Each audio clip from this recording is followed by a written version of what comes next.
The great Jahy will not be defeated. Volume 5 review. While Jahy's subordinate Druge was being out collecting mana crystals, our hero has been busy working to pay her rent and sending traps against the magical girl. Maybe her fate will finally change for the better in this fifth volume of The Great Jahy will not be defeated. As a reunite with Jahy, we find her growing tomatoes, having been inspired by her boss. After all, if she can grow her own produce, then she spend less money on food and have more time to hunt for those elusive mana crystals. Naturally, she's completely underestimated how much work it is to keep plants alive. But never mind that. Elsewhere in this volume, Jahy sees her friend Kokoro from two suspicious-looking adults, and then gets carted off by the police for wearing skimpy clothing, and takes a trip to the beach when her boss wants her to work some shifts at her uncle's beach house.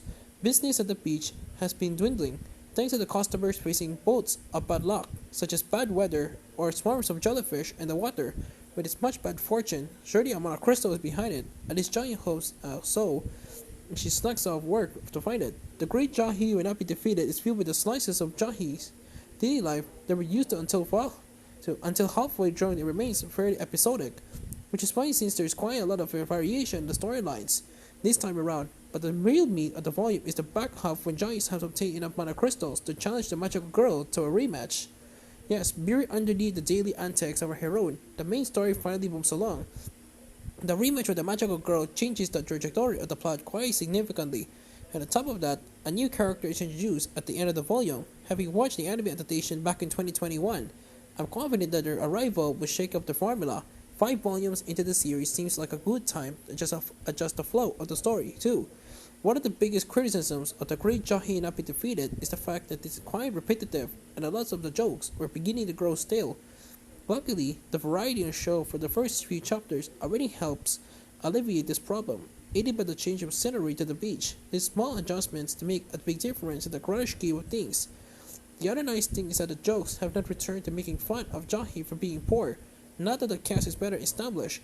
Other Wakame Kumbo, there's a comedy during the character interactions, and that works so much better in the long terms that it offers opportunities to develop the characters, and we see that here with both the magical girl and Sorva, one of Jahy's rivals from the Dark Realm.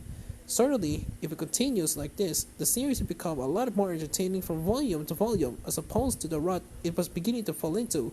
The Great Jahy Not Be Defeated Volume 5 comes to the West thanks to Square Enix manga and continues to be translated by Amanda Holly, while lettering by Ken Kamura. As always, this is a release that reads well and offers plenty of value for buyers with its large print size and color page. Volume 6 of the series is currently scheduled for English release in August, so not long to go before we get to see how the events at the end of this installment play out. Overall, The Great Jahy Not Be Defeated Volume 5 successfully begins shaking out the series with more variation in the chapter setting and moving the main story along. If you held it long enough to get here, you'll certainly be happy with that. This installment brings to the table a free preview can be read at the Square Enix website here.